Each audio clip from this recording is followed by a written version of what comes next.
नमस्कार विद्यार्थियों। वेदांत क्लासेज में आप सभी का हार्दिक स्वागत व अभिनंदन। विद्यार्थियों, हम क्रिया टॉपिक पढ़ रहे हैं और क्रिया का जो अध्ययन है वो अलग अलग आधार पर किया जाता है। अलग अलग आधार बोले तो एक तो काल के आधार पर पढ़ते हैं हम, और काल के आधार पर 3 प्रकार की क्रिया होती है: भूतकालिक, वर्तमानकालिक और भविष्यकालिक। एक पढ़ते हैं हम समापन के आधार पर। किसके आधार पे? समापन के आधार पे। और इसके आधार पर 2 प्रकार की होती है, समापिका और असमापिका क्रिया होती है। और एक पढ़ते हैं विद्यार्थियों रचना के आधार पर। किसके आधार पर? रचना की जगह क्या मिल सकता है आपको? संरचना मिल सकती है। एक पढ़ते हैं हम कर्म के आधार पर। किसके आधार पर? कर्म के आधार पर। तो ये हो गई, ये हो गई, ये 2 बाकी है, ये दोनों बाकी है। आज हम पढ़ेंगे कौन सी वाली? रचना या संरचना के आधार पर क्रिया के भेद। और जिन विद्यार्थियों ने पहले 2 क्लास नहीं लिए, 2 क्लास हो चुकी ना अपनी इस पे, वो पहले 2 क्लास ले लें, फिर उसके बाद में अगर इस क्लास को समझोगे तो आपको कोई दिक्कत नहीं होगी। तो आज हेडिंग डालिएगा आप रचना या संरचना के आधार पर क्रिया के भेद।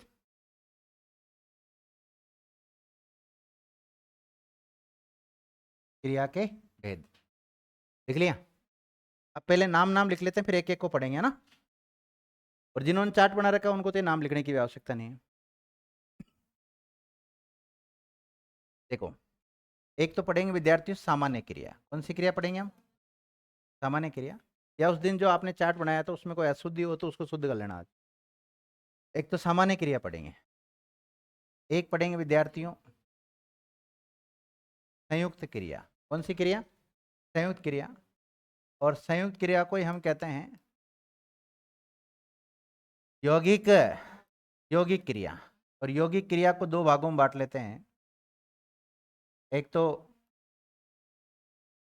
मुख्य क्रिया और एक रंजक। एक पढ़ते हैं विद्यार्थियों पूर्वकालिक क्रिया। एक पढ़ते हैं अनुकरणात्मक। मैं फिर बता रहा हूं, हम इसके 8 भेद पढ़ते हैं। कितने पढ़ते हैं?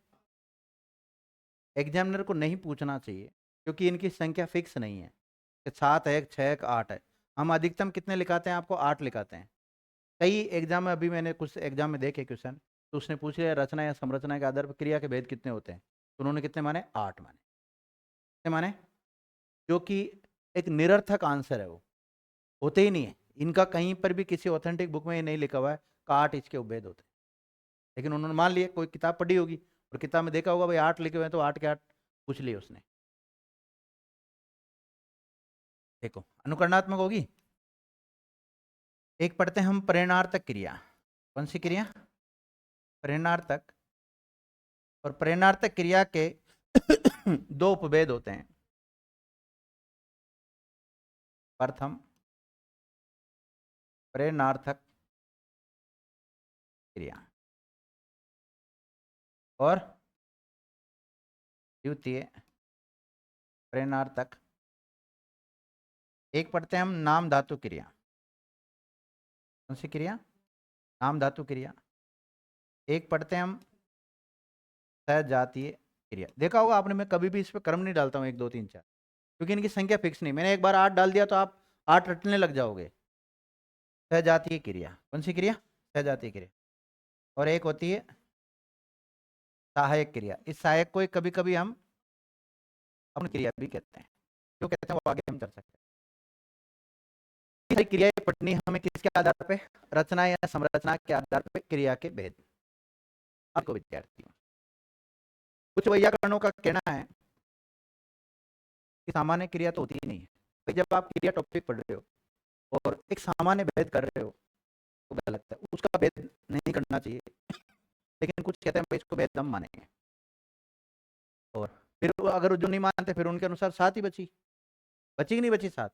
इसलिए विरोधाभास है इसके भेद को लेकर। सबसे पहले आप लोग हेडिंग डालो सामान्य क्रिया, क्रिया सामान्य क्रिया।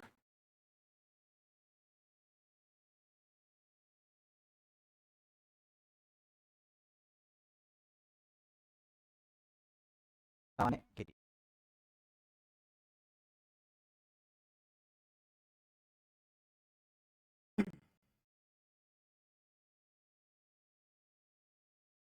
सामान्य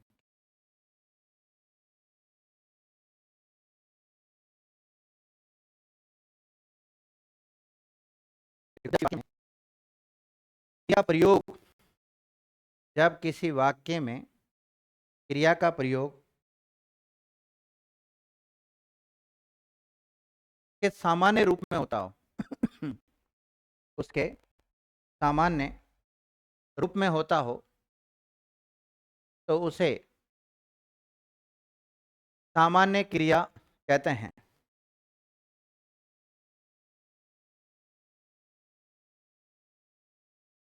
क्रिया जब सामान्य रूप में प्रयुक्त होती है तो उसको क्या कहते हैं? सामान्य क्रिया कहते हैं।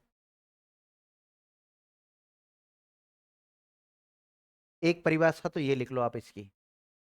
एक परिभाषा ये लिख सकते हैं कि ऐसे वाक्य जिनमें एक ही क्रिया प्रयुक्त होती हो, ये क्या कहते हैं? सामान्य क्रिया कहते हैं। देखिएगा, जब किसी वाक्य में एक ही क्रिया प्रयुक्त होती हो तो उसे सामान्य क्रिया कहते हैं।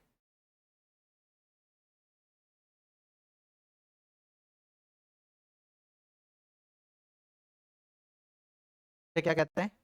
सामान्य क्रिया कहते हैं। देखो, क्रिया का अपने सामान्य रूप में प्रयुक्त होना सामान्य क्रिया। जब किसी वाक्य में एक ही क्रिया प्रयुक्त होती है तो उसको कहते हैं सामान्य क्रिया। दो प्रकार की परिभाषा लिखाई मैंने आपको इसकी, है ना। ये पहचान मान लो, परिभाषा मान लो, तुम्हारी इच्छा है जो मानो। एक वाक्य लिखो, राम ने जीत लिया। अब देखो, यहाँ काल का कोई प्रभाव नहीं पड़ेगा, क्योंकि काल का ये नहीं है कि भूतकाल की एक, वर्तमान काल की, भविष्य काल की, कोई मतलब नहीं है। काल के आधार पर तो अलग क्रिया होती है। देखो, रमेश आया,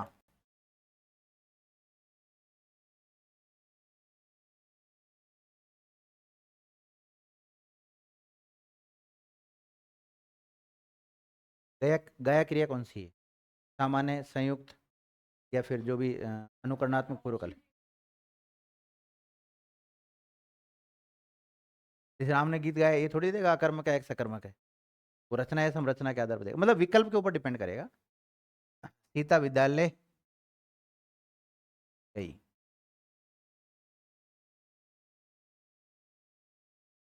वे आए, वे आए बहुवचन में लिखना।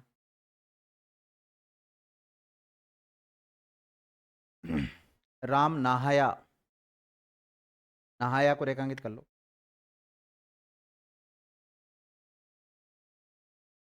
लिख लिया? तो इसमें गया को करो, इसमें इसको करो, आया को इसमें गई, जो लास्ट में आ रहा है वो सब क्रियाएं हैं। और कैसी क्रियाएं? सामान्य क्रिया, ठीक है, वो ज्यादा इंपॉर्टेंट नहीं है। अब देखिएगा विद्यार्थी, एक नोट डाल लीजिए आप। कुछ वैयाकरण, कुछ वैयाकरण इस सामान्य क्रिया को, कुछ वैयाकरण इस सामान्य क्रिया को रचना ऑब्लिक संरचना के आधार पर भेद मानते हैं। रचना ऑब्लिक संरचना के आधार पर भेद मानते हैं, लेकिन कुछ वैयाकरण इसे भेद नहीं मानते हैं। यानी कि कुछ तो भेद मानते हैं, कुछ भेद नहीं मानते। ठीक है, अगली क्रिया पे आ जाए। तो अगली क्रिया लिखो विद्यार्थियों, संयुक्त क्रिया।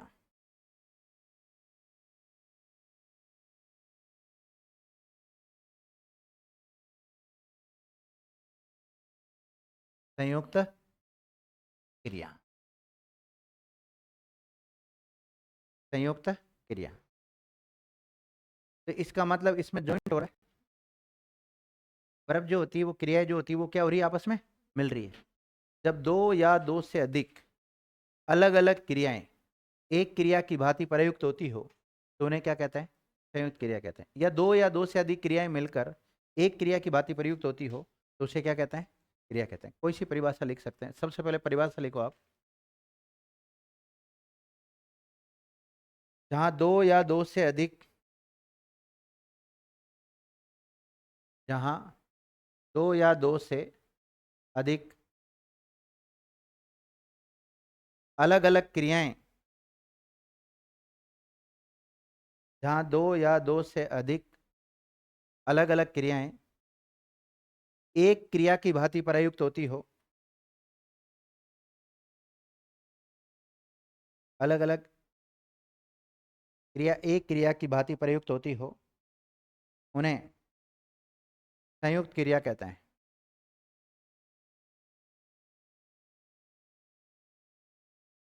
उन्हें क्या कहते हैं विद्यार्थियों, संयुक्त क्रिया कहते हैं। इसकी एक परिभाषा और लिख सकते हैं आप, देखो। जब दो या दो से अधिक क्रियाएं मिलकर एक क्रिया बन जाती है तो उसे संयुक्त क्रिया कहते हैं। जब दो या दो से अधिक क्रियाएं मिलकर एक क्रिया बन जाती है तो उसे संयुक्त क्रिया कहते हैं।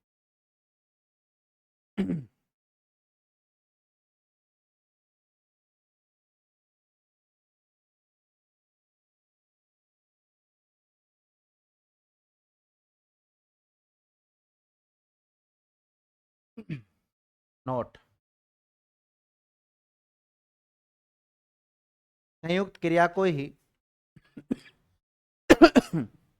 संयुक्त क्रिया को ही कुछ वैयाकरण, संयुक्त क्रिया को ही कुछ वैयाकरण यौगिक क्रिया नाम देते हैं। क्या नाम देते हैं विद्यार्थियों, यौगिक क्रिया नाम देते हैं। संयुक्त क्रिया को ही क्या कहते हैं, यौगिक क्रिया कहते हैं।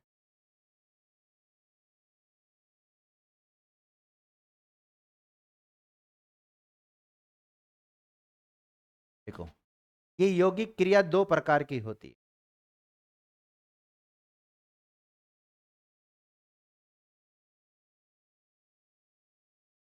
ये यौगिक क्रिया दो प्रकार की होती है। पहला मुख्य क्रिया, दूसरा रंजक क्रिया। मुख्य क्रिया ऑब्लिक रंजक क्रिया, लिख लिया।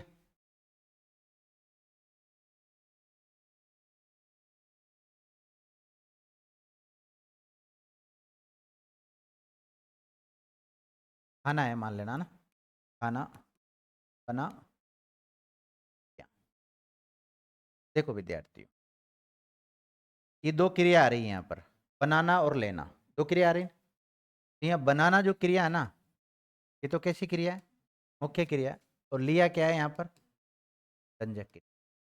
तो जब किसी वाक्य में दो या दो से अधिक, रुक जाओ तो सही, दो या दो से अधिक क्रिया एक साथ प्रयुक्त हो रही है, जो क्रिया सबसे पहले प्रयुक्त होती है उसे मुख्य, और जो बाद में आती है उनको क्या कहते हैं, रंजक क्रिया। रंजक क्रिया एक से अधिक हो सकती है लेकिन मुख्य एक ही होगी।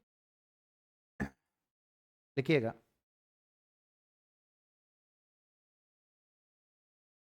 वाक्य में जो क्रिया पहले आती है उसे मुख्य क्रिया तथा बाद वाली क्रियाओं को रंजक क्रिया कहते हैं। बाद वाली क्रियाओं क्या कहते हैं, रंजक क्रिया कहते हैं, रंजक क्रिया कहते हैं। लिख लिए, रंजक क्रिया को रेखांकित करो।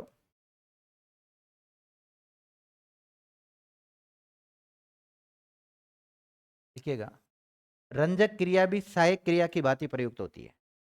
मतलब सहायक होती नहीं, लेकिन सहायक क्रिया की भांति प्रयुक्त होती है। रंजक क्रिया भी सहायक क्रिया की भांति प्रयुक्त होती है, सहायक क्रिया की भांति प्रयुक्त होती है। लिख लिया सभी विद्यार्थियों ने?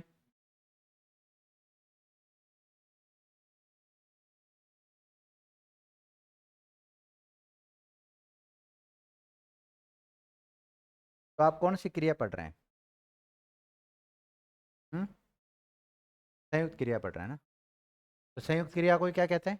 यौगिक क्रिया कहते हैं। यौगिक क्रिया दो प्रकार की होती है, मुख्य और रंजक होती है। मुख्य क्रिया जो पहले आती है उसको मुख्य क्रिया, और जो बाद में आती है उसको रंजक क्रिया कहते हैं। एक उदाहरण लिख लो। फॉर एग्जाम्पल, सीता ने खाना बना लिया।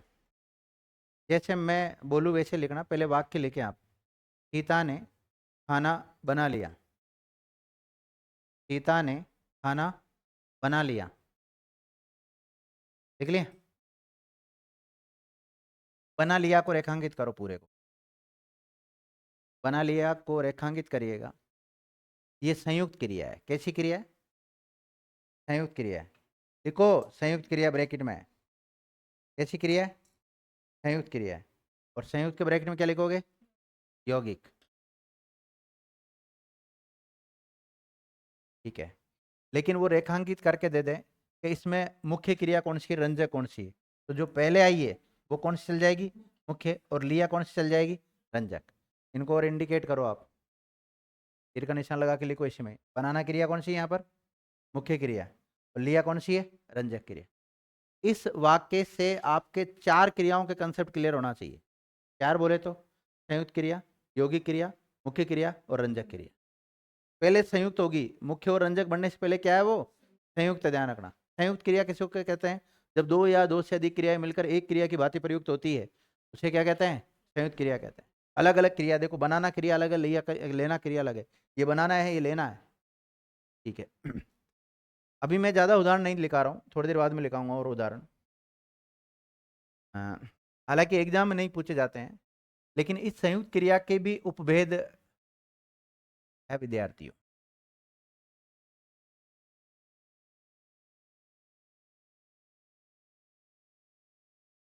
नोट।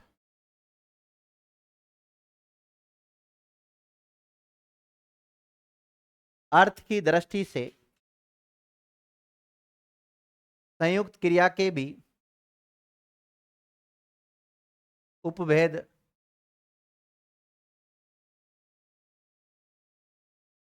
किए जा सकते हैं।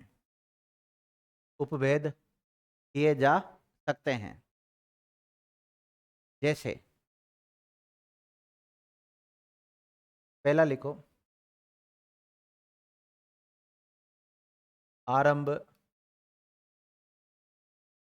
बोधक संयुक्त क्रिया। पूरा नाम तो ये होगा ना, आरंभ बोधक संयुक्त क्रिया। ठीक है ना बहन जी? क्या हुआ?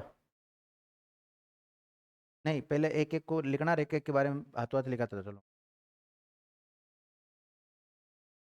ये उपभेद भी किए जा सकते हैं। नंबर जरूर डाल लेना वैसे इन पे, या तो रोमन संख्या वाला डाल लेना या फिर ABCD में डाल लेना, जैसा आपको उचित। तो उससे काउंट करने में ठीक रहेगा भाई कितने उपभेद किए हैं। हालांकि कोई नहीं पूछेगा भाई कितने उपभेद होते हैं इसे अर्थ के आधार पे। और जहाँ दो चार से ज़्यादा उपभेद हो जाते हैं ना, वहाँ कोई नहीं पूछता है। और इसके मैं ज़्यादा नहीं लिखाऊंगा, थोड़े बहुत ही लिखाऊंगा, 13 के आसपास लिखाऊंगा। लिखिए, आरंभ द्योतक या आरंभ बोधक संयुक्त क्रिया। लिख लिया? पहचान लिखो इसकी। लिखो, इस क्रिया के अंत में, इस क्रिया के अंत में ने और लगना जुड़ा हुआ होता है।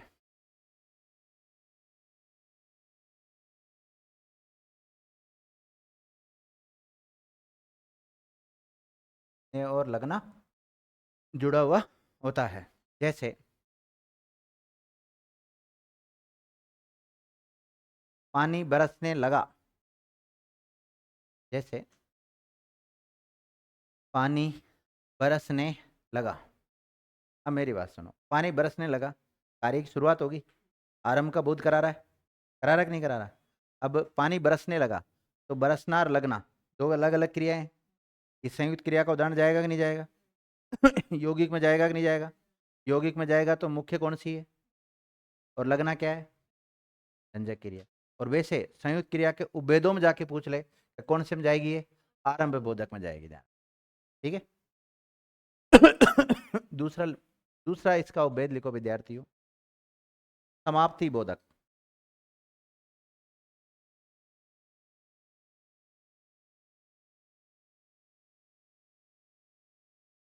समाप्ति बोधक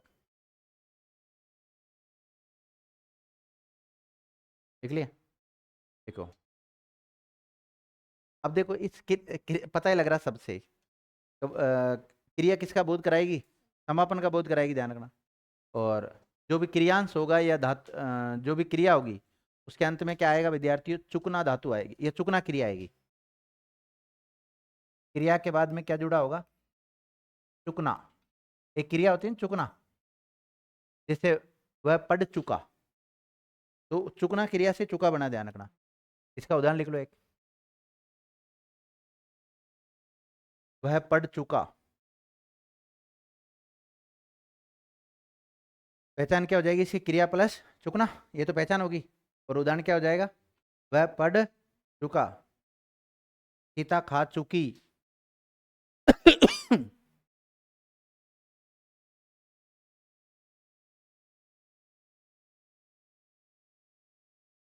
लिख लिया?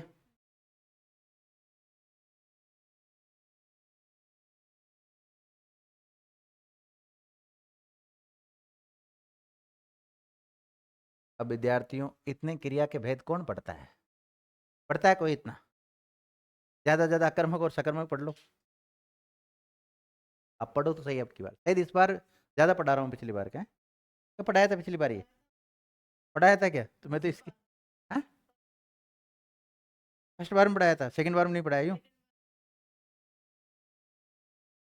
हाँ, तो कभी कभी मन करता है तो थोड़ा डीप चले जाते हैं, और कभी कभी मन नहीं करता तो हम भी ऊपर ऊपर पढ़ा देते हैं।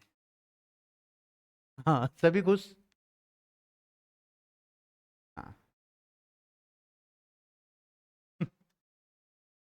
आकस्मिकता बोधक देख लिया? अब देखो विद्यार्थी,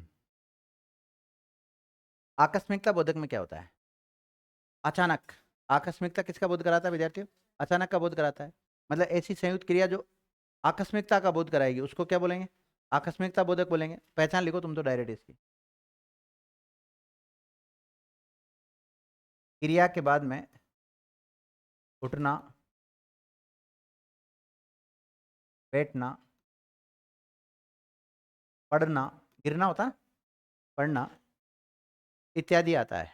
मतलब डॉट डॉट कर देना। और जैसे उदाहरण लिखो, सीता रो पड़ी। अब पढ़ना क्रिया से बनी हो। रमेश रो पड़ा,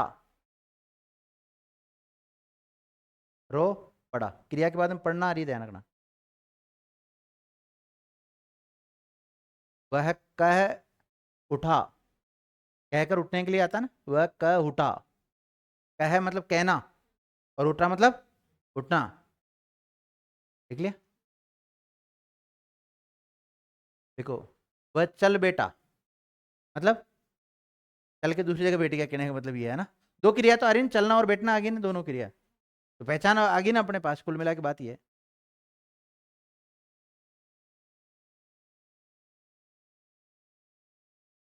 और इनमें लक्षण होते हैं तो ये मेन क्रिया ही बनती ना।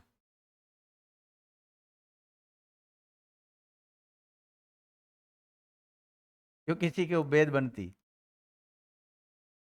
निरंतरता बोधक।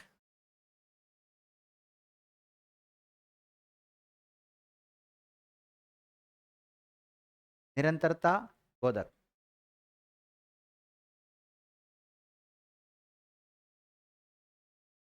लिख लिया? अब देखो विद्यार्थियों, कहने का मतलब ऐसी क्रिया जो निरंतरता का बोध कराती है। किसका बोध कराती? निरंतरता का बोध कराती है, उन्हें निरंतरता बोधक बोलेंगे। इसकी कोई पहचान नहीं है, केवल आप लिखना चाहो तो परिभाषा लिख सकते हो। देखो, ऐसी क्रिया जो निरंतरता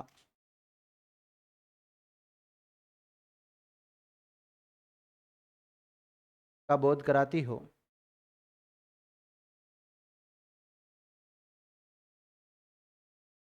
उन्हें निरंतरता बोधक संयुक्त क्रिया कहते हैं। जिन इनके जितने भी उदाहरण लेकर आऊँ सब संयुक्त क्रिया के उदाहरण बन रहे हैं अपना आप ही, है ना। निरंतरता बोधक संयुक्त क्रिया कहते हैं। देखो पहचान, इन क्रिया के अंत में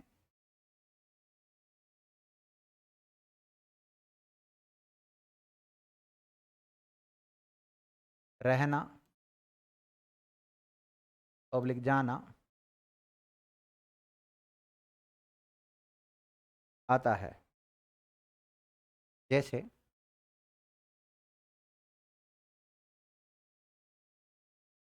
देखो, पानी बरसता रहता है, तो बरसना तो क्रिया है, लेकिन जो रहता है ना, वो क्या है, रहना क्रिया से बना, ध्यान रखना। रहना क्रिया का कृदंत रूप है, प्रत्यय जोड़ा ता। अभी ज्यादा डीप हो जाएगा, आप तो लिखो पानी बरसता रहता है। देखो, सुरेश भी चलता गया, गया मतलब जाना, गया का मतलब क्या है यहाँ पर, जाना क्रिया, ध्यान रखना।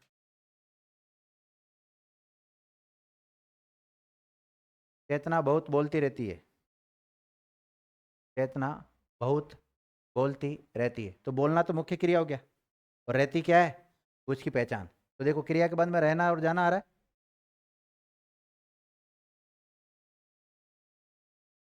लिख लिया। अब लिख बड़ी बात बोल दी बहन जी ने तो।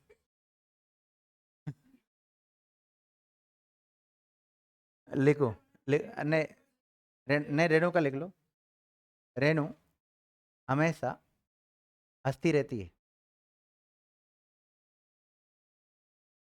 रेणु हमेशा हंसती रहती है, लिख ली।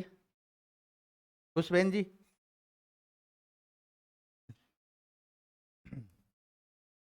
देखो उसके मन मस्तिष्क में सवाल आया और उसने पूछ लिया, वो ऐसा कोई सवाल नहीं पूछती जिससे मास्टर परेशान हो। अभ्यास बोधक क्रिया, संयुक्त क्रिया तो यही है, अभ्यास बोधक।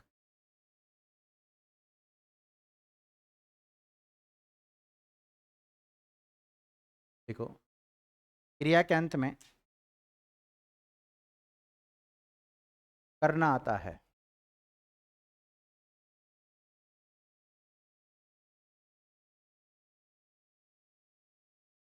करना। क्रिया के अंत में क्या आता है, करना। जैसे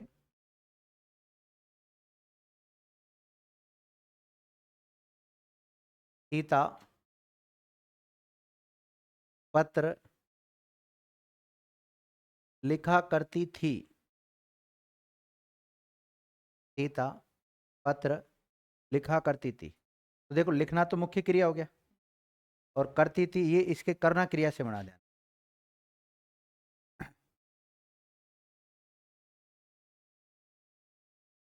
देखो, सुरेश पत्र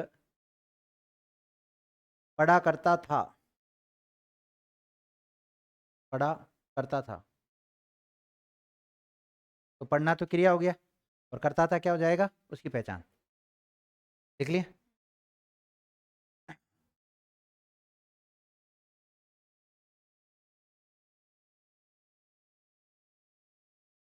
सक्के बोधक संयुक्त क्रिया, सक्के बोधक।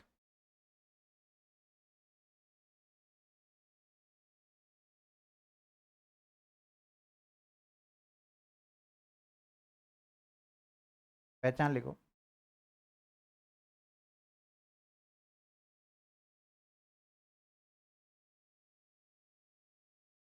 मैंने देखा कई बार बच्चे मेरे पास आते हैं ना, तो मतलब ऐसे नॉर्मल क्वेश्चन लेकर नहीं आते, अलग टाइप का क्वेश्चन लेकर आते हैं।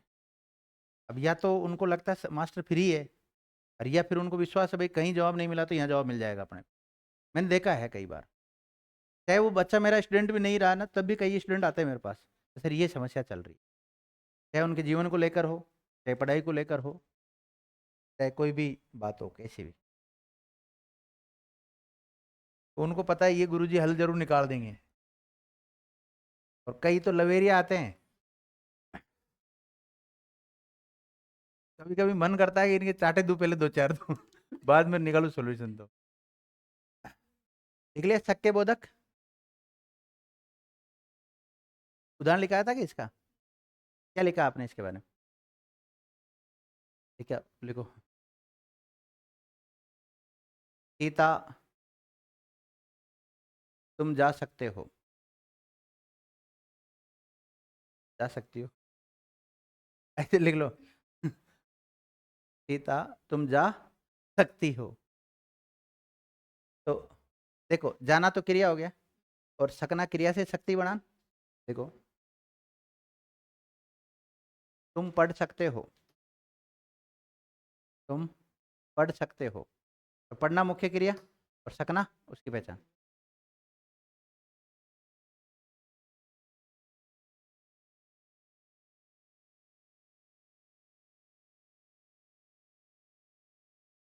लिख लिया?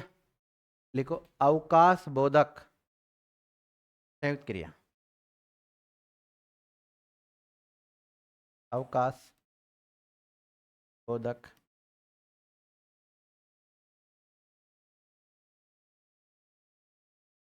पहचान लिखो। क्रिया के बाद में न, न आता है, और न के बाद में माना क्रिया आती है। देखो ये जो क्रियांश लिख रहे हो ना, सॉरी क्रिया लिख रहे हो ना, यहाँ पे क्रियांश भी हो सकता है ना? क्या हो सकता है यहाँ पे? क्रियांश, इसको धातु भी कह सकते हैं हम। क्रियांश के बाद में क्या आता है? ये क्रिया के बाद में न आता है, न के बाद में क्या आता है? पाना। उदाहरण लिखो।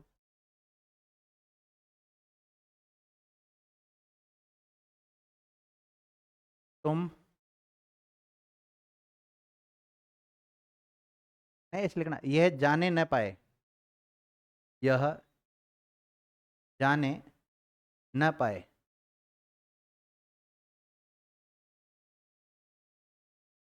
जाने तो क्या है?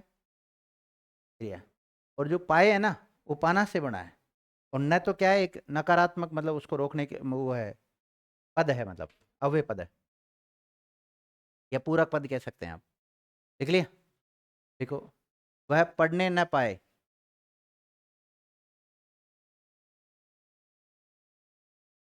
वह पढ़ने न पाए। बीच में गैप आ गया ना, पढ़ नहीं रहा ना। देखो, अनिष्टता बोधक,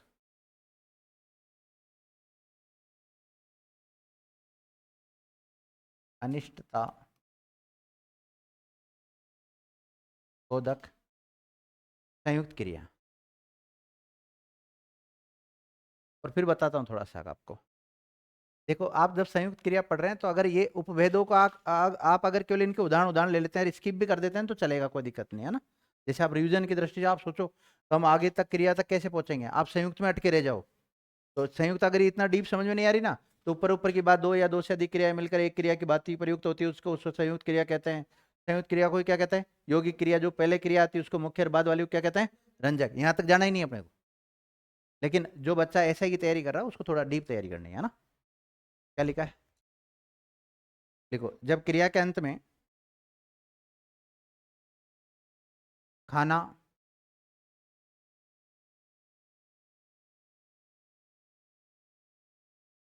क्या था वो? खाना या मारना, खाना या मारना आता हो। जैसे उदाहरण लिख लो।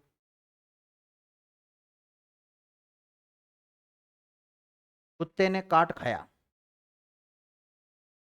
सुरेश को कुत्ते ने काट खाया।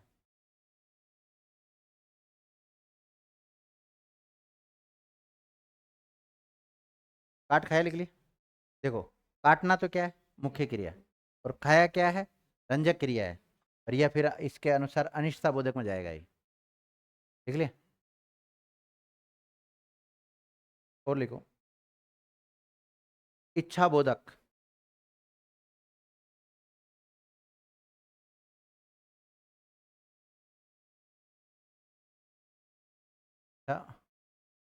बोधक कितना हो गया, काउंट तो करो। हो गया। देखो क्रिया के अंत में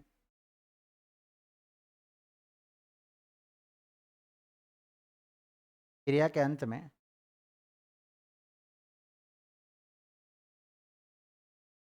चाहना प्रयुक्त होता है। क्रिया के अंत में क्या आता है? चाहना। चाहना पहले भी आता है क्या? क्रिया के बाद में क्या आता है? चाहना। जैसे वह खाना चाहती है,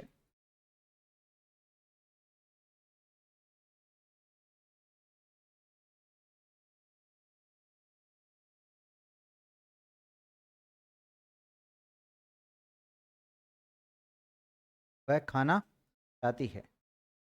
देखो अनुमति बोधक।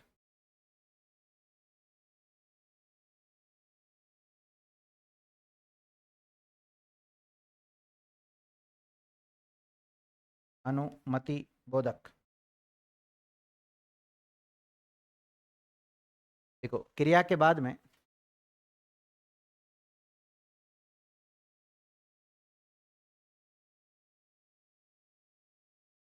देना क्रिया आती है। क्रिया प्लस ने प्लस देना।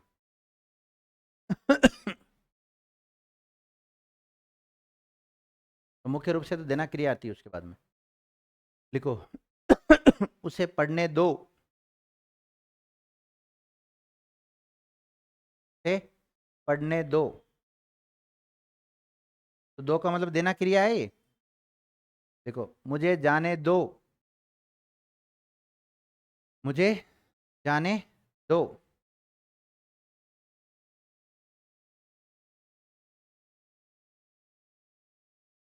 लिख लिया।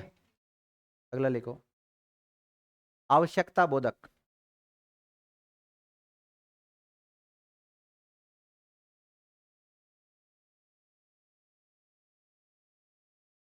आवश्यकता बोधक। देखो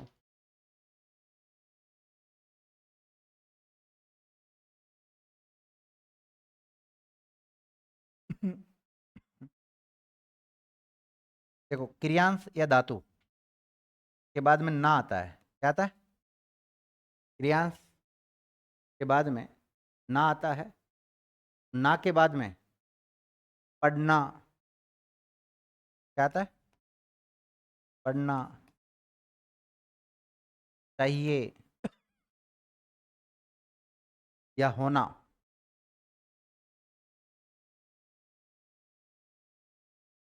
क्या आता है विद्यार्थियों? पढ़, ये वाला नहीं, वो पढ़ना गिरना वाला लिखना। पढ़ना चाहिए और होना, क्या आता है? आवश्यकता बोधक। क्या आता है? पढ़ना चाहिए और होना। जैसे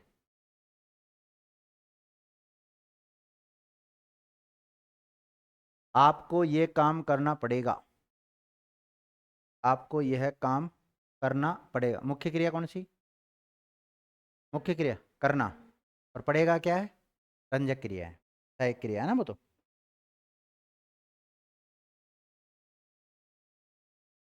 अब तुम्हें जाना चाहिए। अब तुम्हें जाना चाहिए। अब तुम्हें जाना चाहिए।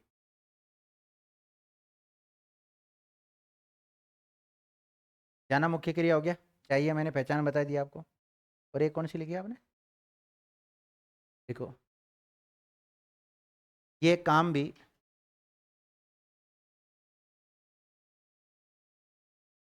ये काम भी आपको लेना चाहिए।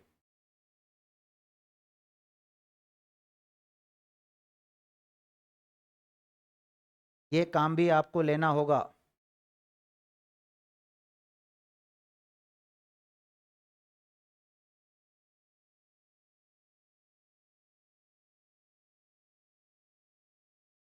लिख लिया? कितने हो गए? 11 हो गए।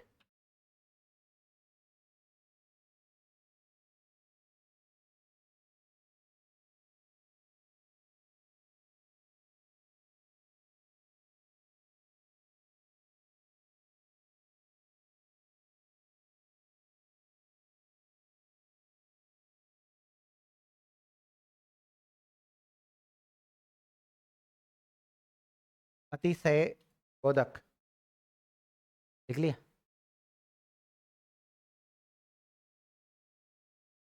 अब एक क्रिया ही बार बार प्रयुक्त होती है ना, या एक क्रिया की पुनरुक्ति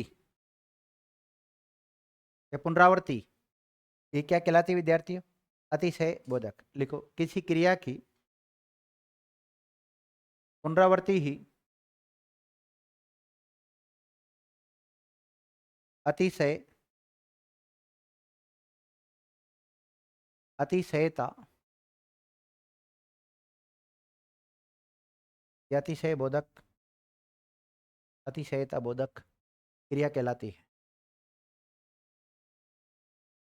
अतिशयता बोधक क्रिया कहलाती है। देखो, रमेश पढ़ते पढ़ते सो गया। रमेश पढ़ते पढ़ते सो गया। तो पढ़ना क्रिया है, मुख्य क्रिया कौन सी है? पढ़ना है। अब इसकी पुनरावृत्ति हो रही कि नहीं हो रही बताओ? पढ़ते पढ़ते सो गया, हाँ खराब है। पढ़ते पढ़ते हो रेखांकित, सो गया तो सहायक क्रिया जाएगी, रंजक क्रिया में जाएगी। पढ़ते पढ़ते यहाँ पे मुख्य क्रिया है, और बाकी जो भी बच गया वो रंजक क्रिया है।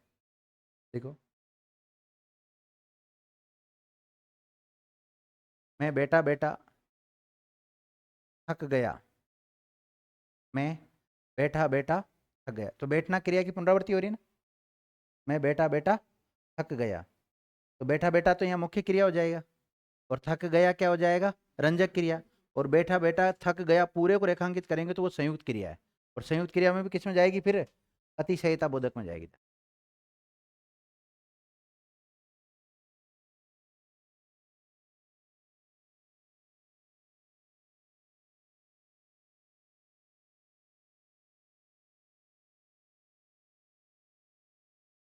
देखो, संज्ञादि क्रिया मतलब ऐसी क्रिया जो संज्ञा की भांति प्रयुक्त होती है उसको क्या बोलते हैं? संज्ञादि क्रिया बोलते हैं।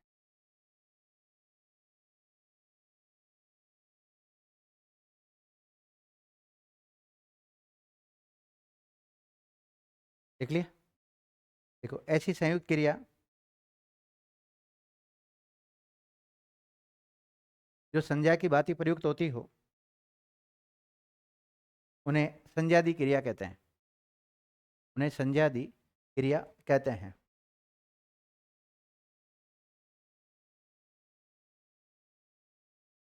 ऐसी संयुक्त क्रिया जो संज्ञा की भांति प्रयुक्त होती है उसको संज्ञादि क्रिया कहते हैं।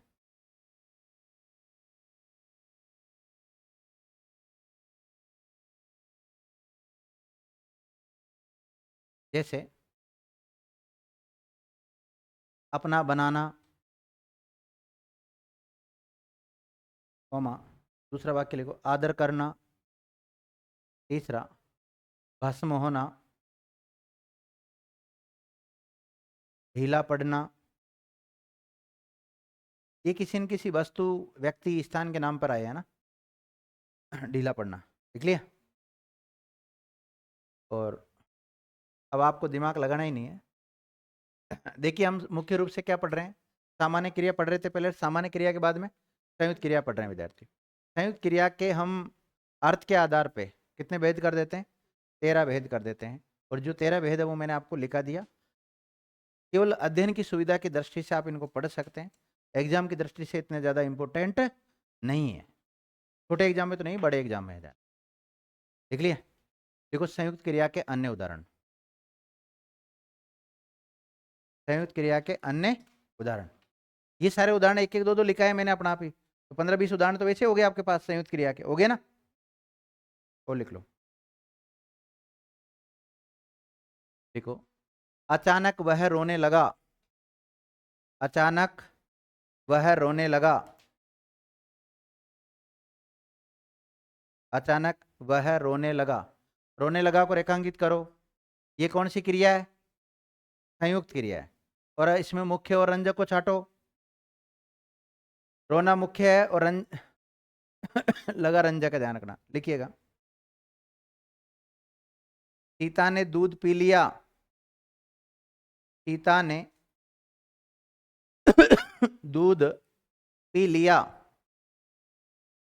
पी लिया को रेखांकित करो।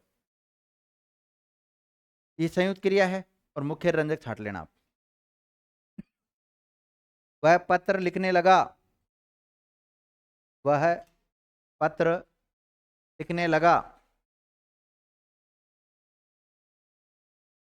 वह पत्र लिखने लगा। लिखने लगा क्या है? संयुक्त क्रिया। और संयुक्त विकल्प में ना हो तो यौगिक। और रंजक और मुख्य पूछ ले तो देखो, ये दृश्य देख मेरा हृदय दुख से भर गया। यह दृश्य देख मेरा हृदय दुख से भर गया। भर गया को रेखांकित करो।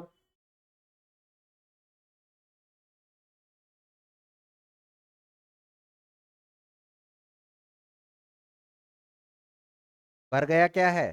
संयुक्त क्रिया। और फिर मुख्य रंजक छाट लोगे ना अब तो। लिखो, बादलों को देख बादलों को देख मोर नाच उठा।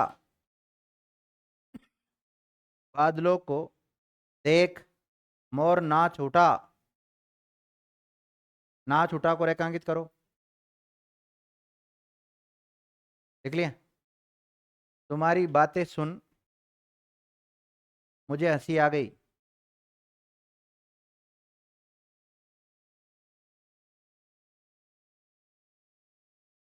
तुम्हारी बातें सुन मुझे हंसी आ गई।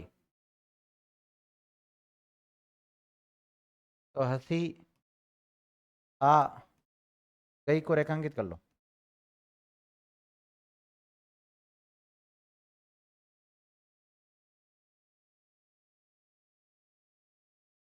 लिख लिया विद्यार्थियों? अब देखो, हंसना तो क्या है? एक क्रिया ये है, आना क्रिया है और जाना क्रिया, तीन क्रिया आ रही। दो या दो से अधिक क्रियाएं मिलकर एक क्रिया की भांति प्रयुक्त होती है तो उसे पूरी को हम क्या कहते हैं? संयुक्त क्रिया कहते हैं। संयुक्त क्रिया विकल्प में ना हो तो यौगिक क्रिया। अब इनमें मुख्य क्रिया कौन सी है? हंसना। केवल ये हंसी मुख्य क्रिया, बाकी आ और गई दोनों क्या है? रंजक क्रिया। लिख लिया? इसी प्रकार हम देखो, रचना या संरचना के आधार पर क्रियाएं पढ़ रहे हैं, तो इसके आधार पर जो क्रिया है हमने 8 भेद किए हैं। कितने भेद किए? 8। 8 में से हम 2 पढ़ चुके हैं। ठीक है, अब तीसरा पढ़ेंगे हम। पूर्वकालिक क्रिया, हेडिंग डालो।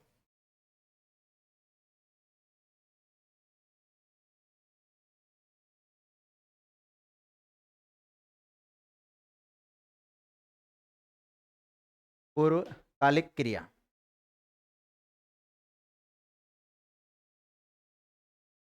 लिख लिया? देखिएगा विद्यार्थी, समझने की कोशिश करो। मैं इस शब्द को ले रहा हूं। काल में अगर इक प्रत्यय जोड़ते हैं हम तो कालिक शब्द बनता है। क्या बनता है? और काल का मतलब होता है टेंस। और टेंस का मतलब यहाँ पे लिया गया किससे? समय से। मतलब समय से संबंधित है। इससे पहले एक और शब्द जुड़ा हुआ, पूर्व। पूर्व का मतलब क्या होता है? पहले। पहले समय की बात कर रहा है। जब एक ही समय में एक से अधिक क्रियाएं प्रयुक्त होती है, एक ही समय में एक से अधिक क्रियाएं प्रयुक्त होती है, तो जो क्रिया पहले प्रयुक्त होती है उसको हम क्या कहते हैं? पूर्वकालिक क्रिया कहते हैं। फिर भी समझ में नहीं आता है तो इन क्रियाओं के अंत में कर या कर के जुड़ा रहता है। क्या जुड़ा रहता है? कर या कर के जुड़ा हुआ रहता है। लिखिएगा,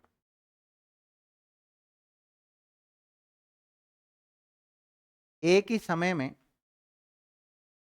एक ही समय में संपन्न होने वाली क्रियाओं में से जो क्रिया सबसे पहले संपन्न होती है, एक ही समय में संपन्न होने वाली क्रियाओं में से जो क्रिया सबसे पहले संपन्न होती है उसे पूर्वकालिक क्रिया कहते हैं। ये क्या कहते हैं विद्यार्थियों? पूर्वकालिक क्रिया कहते हैं।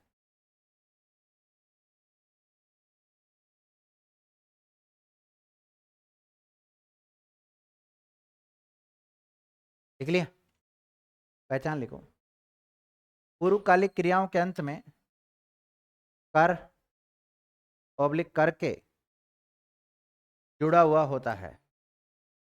कर ऑब्लिक करके जुड़ा हुआ होता है।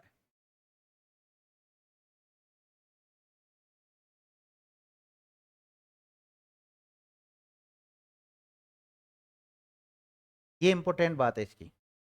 कौन सी? कार्य करके, इससे पहचानते, बाकी तो आपको क्या पता कौन सी क्रिया पहले सम। उदाहरण लिखो।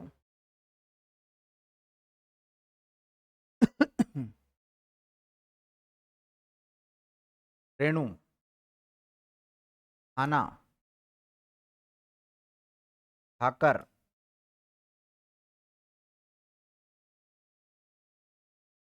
घूमने जाएगी।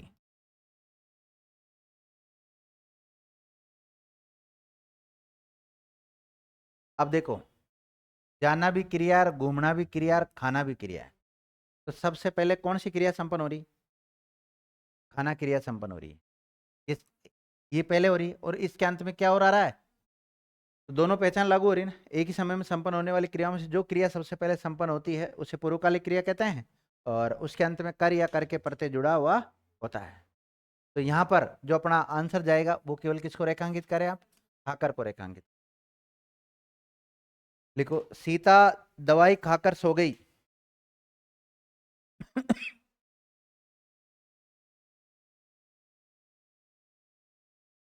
सीता दवाई खाकर सो गई, खाकर को रेखांकित कर लो। रमेश पढ़कर सो गया, पढ़कर को रेखांकित कर लो। लिख लिया? वह अभी जयपुर होकर आई है। वह अभी जयपुर होकर आई है, होकर को रेखांकित कर लो। मैं अभी सोकर उठा हूं। मैं अभी सोकर उठा हूं।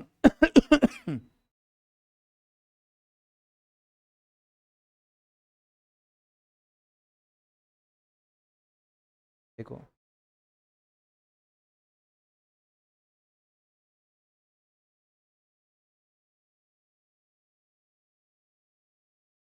अगली क्रिया कौन सी विद्यार्थियों?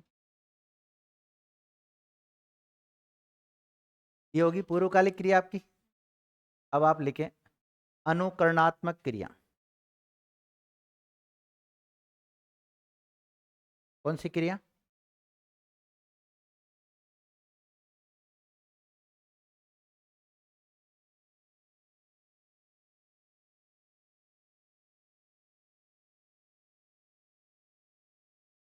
अनुकरणात्मक क्रिया।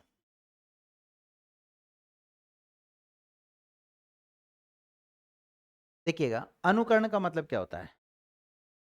कॉपी करना, नकल करना एक प्रकार से। जैसे माना कि मैं यूं यूं कर रहा हूं और आप भी यूं यूं करने लग जाओ, तो इसको कहते हैं कॉपी करना। ठीक है ना? तो अनुकरण का मतलब कॉपी करना, बिल्कुल सही बताया आपने। तो हमने कोई ध्वनि सुनी, क्या सुनी? या हमने कोई दृश्य देखा।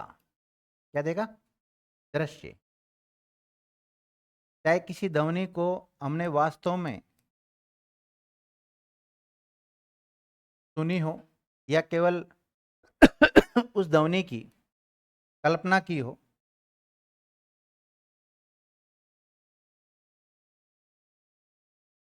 जैसे चंद्रमा के वहां पे कैसी ध्वनि आती होगी, कोई सी भी कल्पना कर सकते हैं हम। भाई चंद्रमा पे अगर जाके हम रहते हैं तो वहां पर कौन सी ध्वनि सुनाई देती होगी हमें? हवा कैसी, किस टाइप की हवा की ध्वनि निकलती होगी? ऐसी ध्वनि जो कभी हमने सुनी नहीं, लेकिन उसकी कल्पना तो कर लेते हैं ना हम।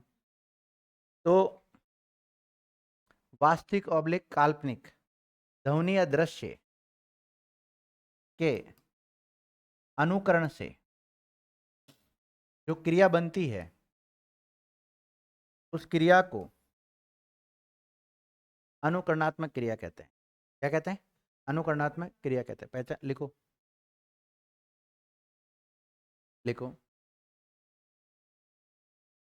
वह क्रिया जो किसी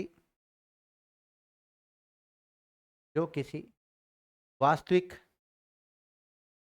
वह क्रिया जो किसी वास्तविक ऑब्लिक काल्पनिक ध्वनि ऑब्लिक दृश्य, ध्वनि ऑब्लिक दृश्य के अनुकरण से बनती हो, के अनुकरण से बनती हो, उसे अनुकरणात्मक क्रिया कहते हैं। ये क्या कहते हैं विद्यार्थियों? अनुकरणात्मक क्रिया कहते हैं। हमने कोई दृश्य देखा ही नहीं, केवल उस दृश्य की क्या कर ली हमने? कल्पना कर ली, तो उसको काल्पनिक दृश्य बोलेंगे। और वास्तव में देखा तो वास्तविक दृश्य बोलेंगे उसको। और कोई ध्वनि अगर हमने सुनी है तो उसको वास्तविक, और नहीं सुनी तो उसकी हमने क्या कर ली? कल्पना। उस ध्वनि या दृश्य के अनुकरण से जो नई क्रिया बनती है उसको क्या बोलते हैं? अनुकरणात्मक क्रिया कहते हैं। जैसे आप मन ही मन में गाना गाते रहते हो। कौन सा गाना गाते हो? तेरा गम नहीं होता तो शराब नहीं पीता। मतलब इसका मन ही मन में कुछ ऐसा गाना गाओ, है? ऐसा गाना नहीं है? अरे जो भी है, हमारे समय में तो ऐसे गाने चलते थे। हाँ पुराने गाने हैं, अब तुम्हारे समय तो पता नहीं कौन कौन से गाने आ रहे हैं। हाँ जो भी है, लेकिन मन ही मन में जो गाने गाते हैं जिसको गुनगुनाना बोलते हैं, हम क्या बोलते हैं? गुनगुनाना बोलते हैं ना, कहीं यूं मन ही मन में गाते रहते हैं जो भी। तो गुनगुनाने से भी एक क्रिया बन गई, गुनगुनाना। क्या बन गए? जैसे गुनगुनाना लिखो, उदाहरण लिखो, डायरेक्ट क्रिया है ये अपने आप में। गुनगुनाना। स्कूल गए हो कभी? गए हो? हाँ स्कूल में जाते हैं तो उसमें घंटी बजाते होंगे। घंटी की आवाज कैसी होती है? टन टन टन। कैसे डिसाइड किया कि उसकी आवाज टन टन है? कैसे सोचा आपने हैं? तो सुनने में टन टन लगा आपको? हैं? उसको फड़फड़ भी तो कह सकते थे, टन टन ही क्यों कहा आपने? नहीं वो तो फटती है, लेकिन टन की आवाज आती है। चलो जो भी है, मतलब ऐसा हमने मान लिया है कि भाई ध्वनि की आवाज आती टन टन। कैसे आती? तो टन टन से जो क्रिया बनी वो कौन सी बनी? टन टनाना। कौन सी क्रिया बनी विद्यार्थियों? टन टनाना। अब ये मक्खी होती है ना, मक्खी भन भन करती है, तो उससे एक क्रिया बन गई भिन भिनाना।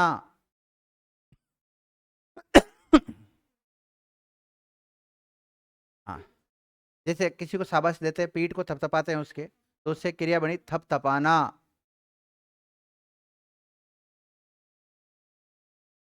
कोई ज्यादा फड़फड़ करता है तो उससे क्रिया बनती फड़फड़ाना। फड़फड़ाना। हमारे मैडम दिन भर बड़बड़ करती है तो उससे क्रिया बनी बड़बड़ाना। बड़बड़ाना। सुन नहीं ले, कहीं वो वीडियो नहीं देख ले। मेंढक कैसे करता है? टर टर करता है ना, तो उससे क्रिया बनी टर टराना।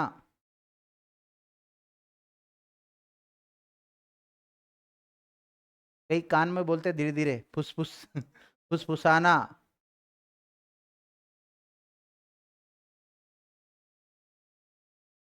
दरवाजा को खटखटाते हैं तो खटखटाना। किसी के सामने हम रिक्वेस्ट करते हैं, गिड़गिड़ाना।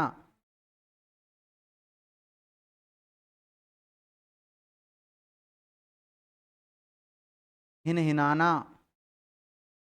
हिन हिनाना। आसमान में तारे चमकते हैं, चमचमाना। अच्छा टिम करते हैं, हाँ तो टिमटिमाना कर लो।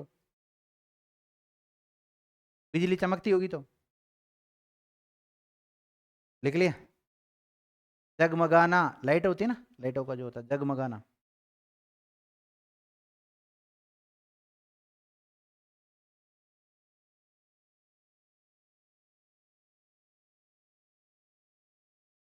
लिख लिया? ये कौन सी क्रिया होगी विद्यार्थियों आपकी? अनुकरणात्मक क्रिया। अगले लिखो आप, प्रेरणार्थक क्रिया। कौन सी? प्रेरणार्थक क्रिया। चार्ट भी देखते रहो आप आराम से, है ना।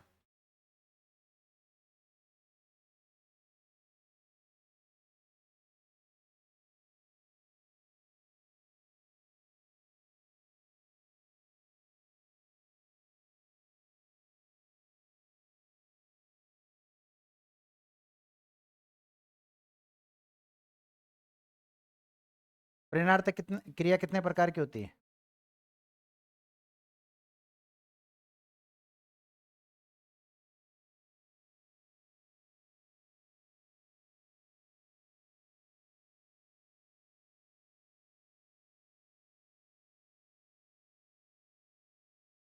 देखो विद्यार्थियों, एक वाक्य होता है, मैं कर्ता, कर्म और क्रिया। कभी कभी कर्म नहीं आए, वो बात एक अलग है। तो क्रिया को संपन्न कौन करता है विद्यार्थियों? कर्ता। अगर इस क्रिया को, ये जो कर्ता संपन्न कर रहा है, ये किसी की प्रेरणा से क्या करता हो? प्रेरणा से संपन्न करता हो, तो ऐसी क्रिया को क्या कहते हैं? प्रेरणार्थक क्रिया। अब यहां पर दो कर्ता हो जाते हैं, एक तो प्रेरणा देने वाला और एक प्रेरणा लेने वाला। तो जो प्रेरणा देगा उसे प्रेरक करता, और जो प्रेरणा लेगा उसे प्रेरित करता। ये देता है और ये देता है। और फिर जब ये क्रिया संपन्न हो जाएगी ये वाली, तो ये क्रिया दो भागों में बढ़ जाती है, प्रथम प्रेरणार्थक और द्वितीय प्रेरणार्थक। प्रथम प्रेरणार्थक की पहचान होती है आता और आना, और इसकी पहचान होती है वाता और, बस इस पे टिका हुआ पूरा मामला।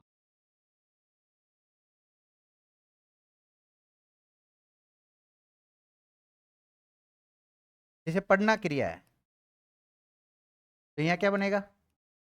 अरे पढ़ाना। और यहाँ क्या बनेगा? नहीं, पढ़वाना।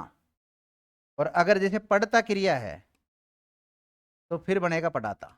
ता आता जब आता आता है, ना आता जब आना आना आता है, वहां पे वाना आता है, यहाँ बनेगा पढ़ाता, यहाँ बनेगा पढ़वाता। ठीक है, बस इतना ही है इसमें। अब जो नए बच्चे हैं उनके हिसाब से लिखा देता हूँ प्रॉपर तरीके से, है ना। प्रेरणार्थक क्रिया लिख लिया आपने? लिखो, ऐसी क्रिया जिसे कर्ता, क्रिया को संपन्न करने वाला कौन होता है? कर्ता। ऐसी क्रिया जिसे कर्ता किसी की प्रेरणा से, किसी की प्रेरणा से संपन्न करता हो, संपन्न करता हो,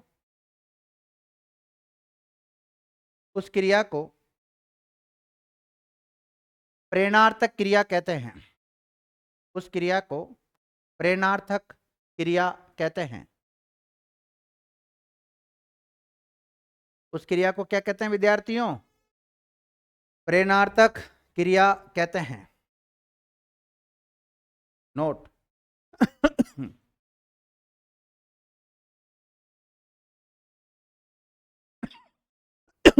इस प्रकार प्रेरणार्थक क्रिया के दो कर्ता हो जाते हैं। कितने कर्ता हो जाते हैं? दो कर्ता हो जाते हैं। पहला, प्रेरक कर्ता। पहला कौन सा? प्रेरक कर्ता। प्रेरक कर्ता।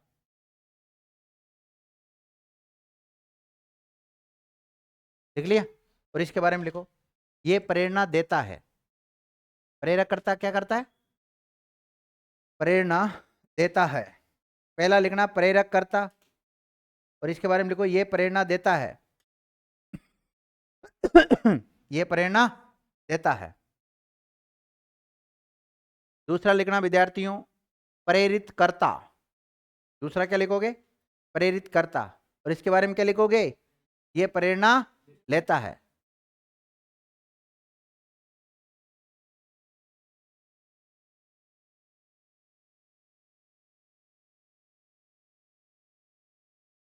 देखो एक उदाहरण लिख लो यहाँ पे। रमेश ने, या ऐसे लिखो रमेश नाई से बाल कटवाता है। रमेश नाई से बाल कटवाता है। तो कटवाता है तो क्रिया रेखांकित करो। कटवाता है क्या यहाँ पर? क्रिया। और कौन सी क्रिया है? प्रेरणार्थक क्रिया। क्रिया का काम समाप्त। अब हमने इस क्रिया को संपन्न करने वाले जो कर्ता है उसको दो भागों में बांट लिया, एक प्रेरक और एक प्रेरित। अब बताओ प्रेरणा देने का काम कौन कर रहा है यहाँ पर? रमेश। और प्रेरित होकर काम कौन कर रहा है? नहीं। रमेश ने कहा जब तो बाल काट देगा, नहीं बिना कहे काट देगा क्या वो? हाँ, तो यहाँ रमेश है प्रेरक कर्ता और नाई है प्रेरित कर्ता। इससे बढ़िया उदाहरण नहीं हो सकता है।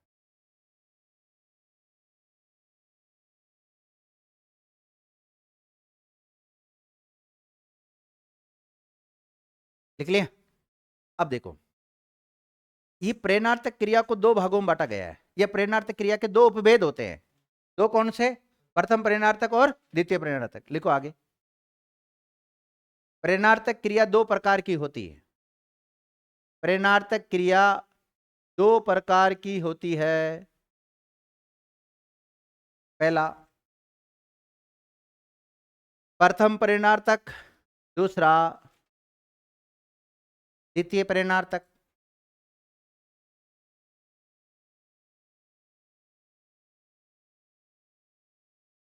पहला क्या लिखा आपने?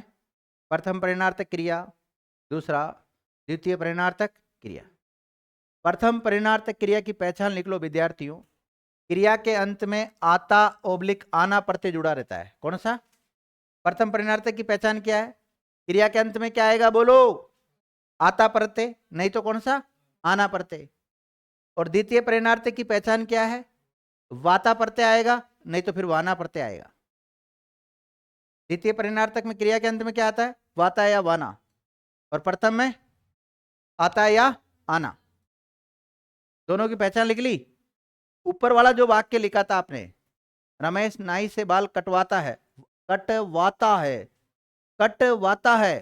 अब बताओ ये जो कटवाता प्रेरणार्थक क्रिया थी, यहां तक अपन ने छोड़ दी थी, लेकिन आपको पता है प्रेरणार्थक क्रिया भी दो प्रकार की हो रही है, प्रथम और द्वितीय। अब बताओ प्रथम में जाएगी कि द्वितीय में जाएगी? द्वितीय में जाएगी, तो द्वितीय लिख लो वहां पर, द्वितीय प्रेरणार्थक क्रिया।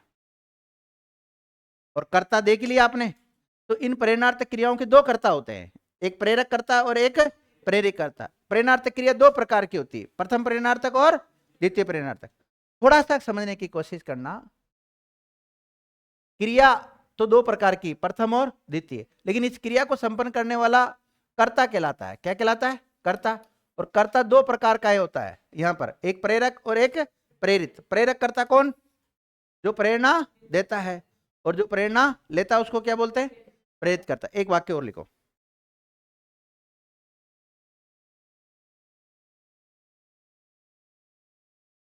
सुरेश नौकर से काम कराता है, करवाता नहीं, कराता। सुरेश राम से काम, क्या सॉरी, सुरेश नौकर से काम कराता है। कराता है को रेखांकित करो। अब बताओ कराता क्रिया, प्रेरणार्थक क्रिया यहां तक तो मैं बता देता हूं आपको। अब ये प्रथम प्रेरणार्थक, द्वितीय प्रेरणार्थक, क्योंकि यहां पे क्या आ रहा है? आता आ रहा है, वाता नहीं आ रहा है। और वाता आता तो द्वितीय में चला जाता है। अब बात करें कि इस क्रियाओं के दो कर्ता होते हैं, तो पहली बात तो कर्ता छाटो इसमें। कौन कौन है? सुरेश और नौकर। तो सुरेश तो हो गया प्रेरणा देने वाला, यानी कि प्रेरक कर्ता, और प्रेरित करता कौन है? नौकर है, नौकर प्रेरित करता है। छाट लोगे? एक टेबल बना लो विद्यार्थी।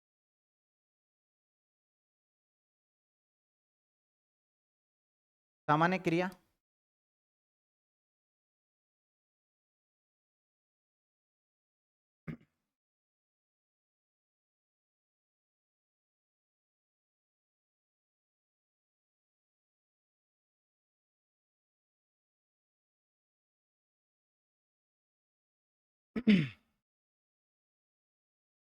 प्रथम प्रेरणार्थक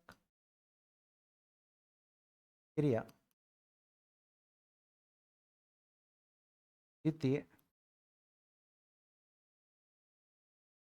प्रेरणार्थक क्रिया।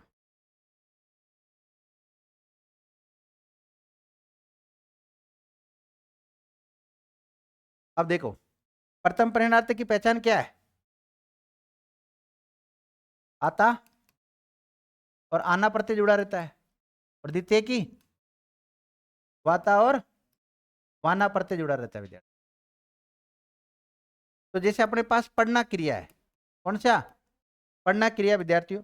तो पढ़ना क्रिया का देखो क्या बनेगा इधर, बोलो रे, अरे पढ़ना, और यहाँ क्या बनेगा? पढ़वाना। माना कि यहाँ पे पढ़ता क्रिया होती, कौन सी?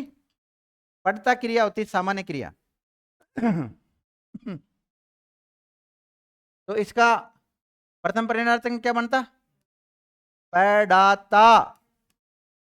और यहाँ क्या बनता? पढ़वाता। इसी प्रकार एक और लिख रहा हूं। यहाँ पे हाँ खुशबू बोल, लिखता क्रिया है यहाँ पे, सामान्य कौन सी?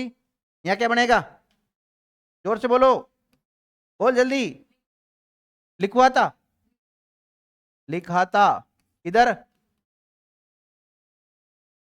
लिखवाता। जैसे माना कि यहाँ पे लिखना क्रिया है, कौन सी? लिखना क्रिया है, तो यहाँ क्या बनेगा? बोलो, लिखाना और लिखवाना। लिख लो,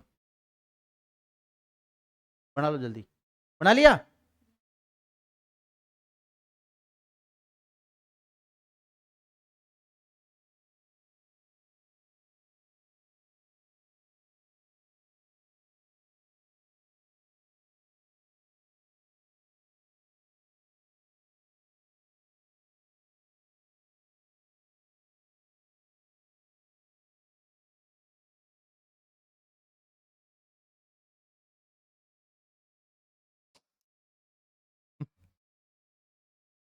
ये क्या हो रहा भाई?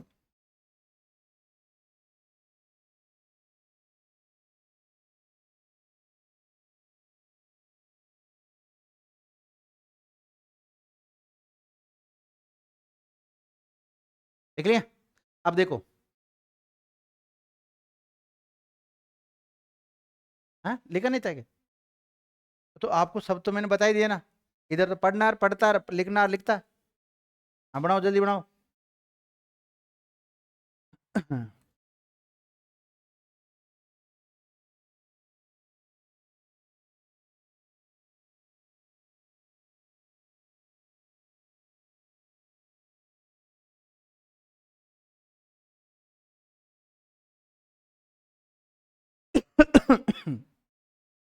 अब तो लिख लिया होगा ना? अब देखो, मैं इधर लिख रहा हूं हंसना, आप लोग इधर बनाते रहो। चल मैं एक एक साथ लिख देता हूँ सारा ही, फिर आप बनाते रहना इनके, है ना? मैं सामान्य क्रिया का उदाहरण लिख रहा हूँ, ध्यान रखना। हंसना, लिखो हंसता।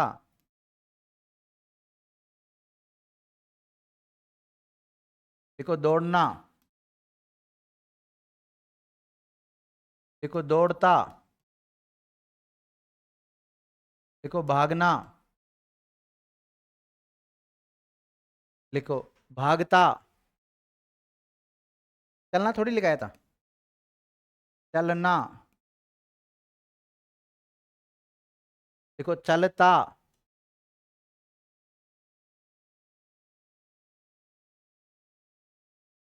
लिखो डूबना, लिखो डूबता,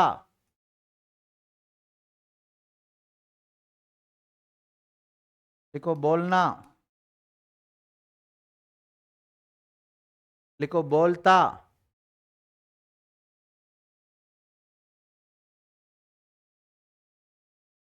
लिखो जीतना, लिखो जीतता, लिखो उठना, पहले सामान्य क्रिया लिख लो। उठता, फैलना,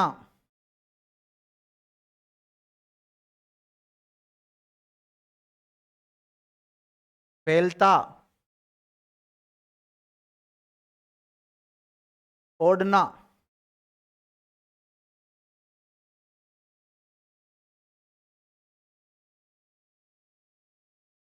ओढ़ता, सुनना, सुनना, देखो सुनता,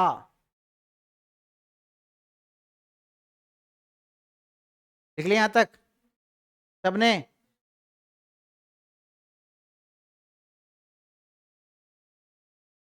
लिखो भीगना, लिखो भीगता,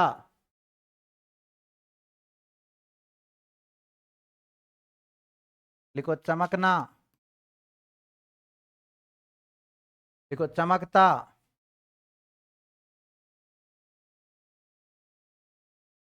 लिखो पिघलना,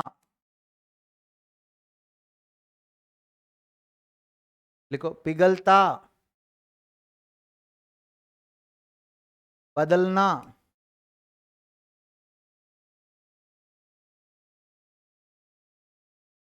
बदलना, नहीं सॉरी, बदलता,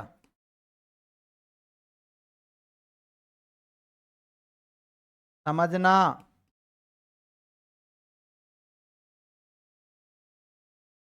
समझता,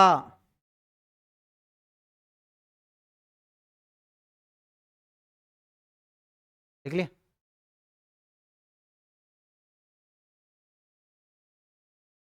सीखना, लिखो सीखता, लिखो कहना,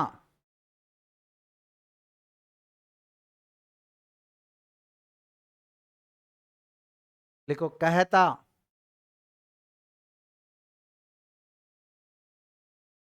धोना लिख लिया कि धोना? धोना, लिखो धोता, खाना भी एक क्रिया होती है ना,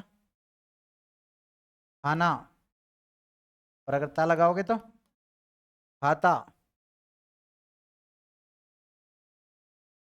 बदलना हो गया। ठीक है, बनाओ।